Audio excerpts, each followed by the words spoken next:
The riots broke out the day that we landed in LA, and it was an extraordinary feeling. It was an extraordinary feeling because we really felt for the first time at the nub of life's actualities at a very different level than we'd been before. And it felt nothing less than a prison riot here. It really felt as though people had just been cooped up. Had been imprisoned innocently and were like just not willing to be abused in that fashion anymore, even if it meant breaking all social and moral codes, because there was nothing else to lose anyway. What the hell?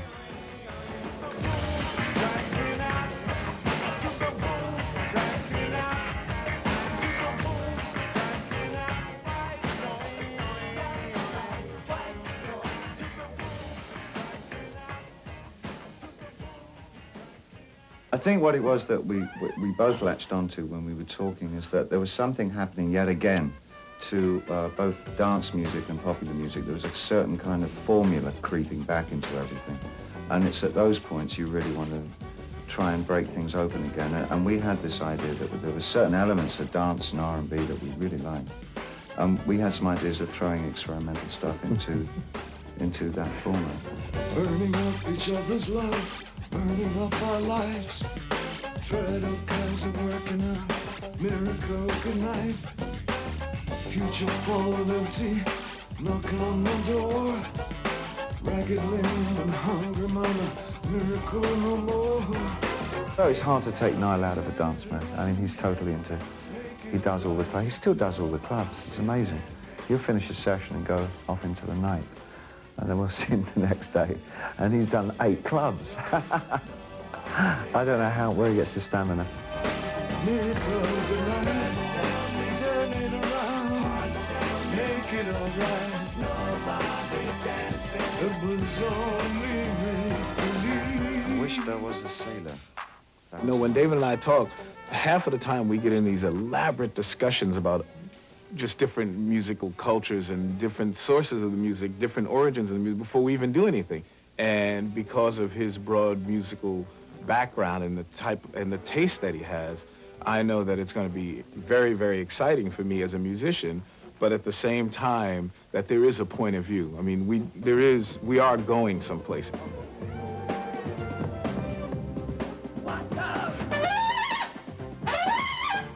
Yeah, we could get a better second half.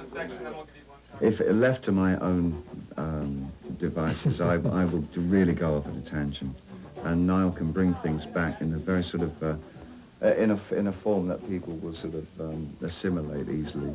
But also, you got to remember to not compromise the artistic integrity. I really get kind of indulgent, and Niall is very good at making it more accessible. There's definitely never a dull moment. I know that he's always going to surprise me. When David comes in with a song, no matter how simple the motif, I know that in his head somewhere, there's a myriad of unbelievable ideas. Still I keep my love for you. No place to hide, no way to fall. Nowhere to lie, no world so wide. I'm sick and tired of telling you, don't let me down and down and down. Don't let me down and down and down. If you're lucky enough, like myself, to be in a profession that really was a chosen profession, and that was something that ever since youth had been the only thing that I wanted to be involved, well, other than maybe painting, the only thing that I wanted to be involved with. It really is a luxury, and there's a deep sense of fulfillment when something artistically really works, and you've shocked yourself, you've surprised yourself, which for me is really a priority in working and writing and recording. That if this kind of magic electric spark happens, then I feel that's been a really good day. And I love to see it in other musicians as well. If I can encourage them to work in a way that maybe they haven't worked before, and throw a loop on them, that they have to approach a piece of music from a different way to maybe the way they usually work. And if they get quite surprised and excited about it, that's a real, I like that. That's good. And then just I don't keep know where that is. right where you're coming in.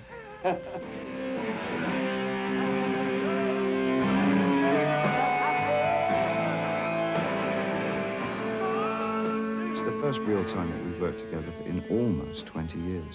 We sort of kept track of each other through the years, though. Every time I go on tour, Mick turns up somewhere along the line and comes and guests on the show. And I asked him if he would come for old time's sake and work on a song that we both liked very much, which was the Cream's I Feel Free. And he said he'd be delighted to do that. And, he came along and played his usual breathtaking solo.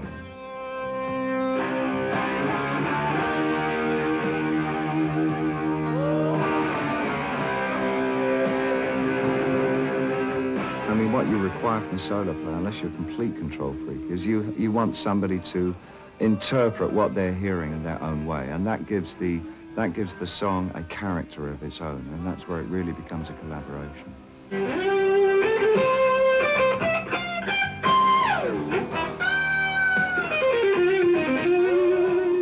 It's sort of like a lilting take on the Hendrix-style guitar, and he was an absolute delight. I mean, I've never worked with him before. He came straight from the show, I think. I think he flew straight in from the show in Vancouver. He's very, very tired when he got in, but he worked really hard.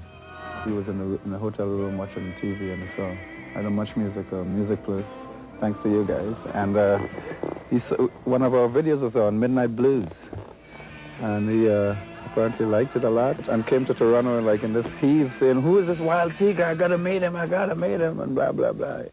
We got down to New York on Sunday and went into the studio, and David was there with Nile Rodgers and Mick Ronson.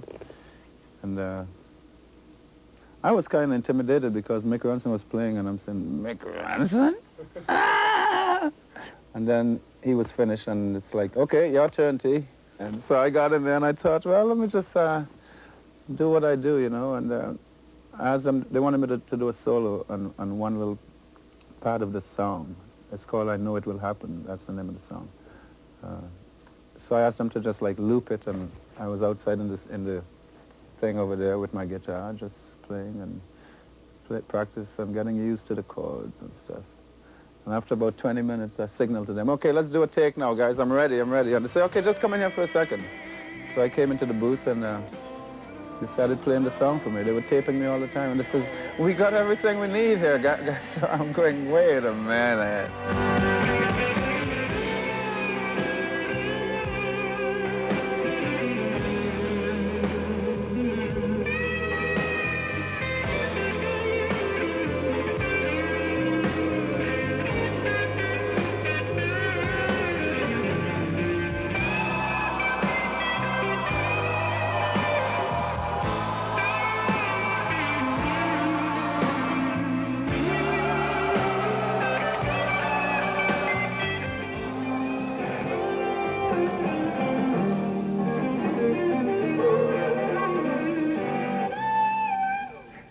Four more.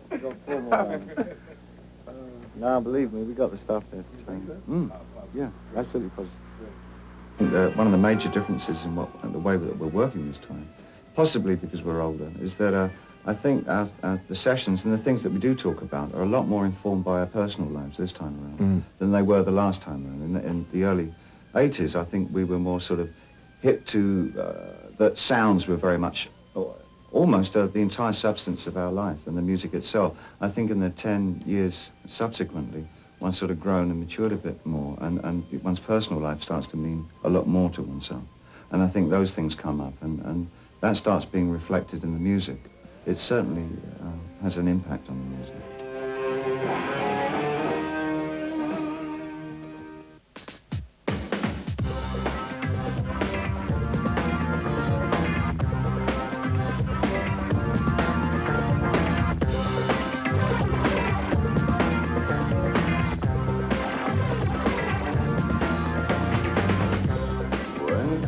Shaking man, elation in his eyes, striped with blood and embraced as